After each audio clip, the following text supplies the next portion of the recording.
శ్రేష్టమైన ప్రతివి, every gift, every perfect gift, నీకు సూటబుల్ అయ్యేది, నీకు ఆరోగ్యకరమయ్యేది, పర్ఫెక్ట్ గా ఏదైతే ఉంటుందో అది దేవుడు నీకు ఇస్తాడు. ఆమేన్. అది సమకూర్చిన దేవుడు ఆయన ఖచ్చితంగా ఆయన చూసుకుంటాడండి. నీకు ఏది అవసరమో ఎప్పుడు కావాలో అది ఇస్తాడు. మోసపోవద్దు. సాతాన్ని ఎవరిని కృంగదీయాలని, ఎవరిని పడగొట్టాలని, ఎవరిని దేవుడి నుండి దూరం చేయాలని వాడు అగ్ని బాణాలు వేస్తాడట.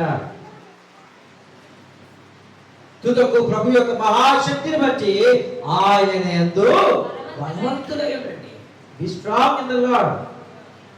ఆయన శక్తిని బట్టి దావీదు ఎప్పుడు యుద్ధమునకు పోయినా, ఇన్ఫాక్ట్ తన మొట్టమొదటిగా గొల్లియాతో యుద్ధానికి పోతున్నప్పుడు కూడా అన్న మాట ఏంటో తెలుసా? యుద్ధము యెహోవా, యుద్ధము యెహోవాదే, నేను కాదు పోరాటం చేసేది, నా పక్షమున దేవుడు యుద్ధం చేస్తాడు. ఎక్కడికి పోయిన ఒట్టి చేతులతో రాలేదు దావీదు, జయం పొందుకొని వచ్చాడు. Praise the lord.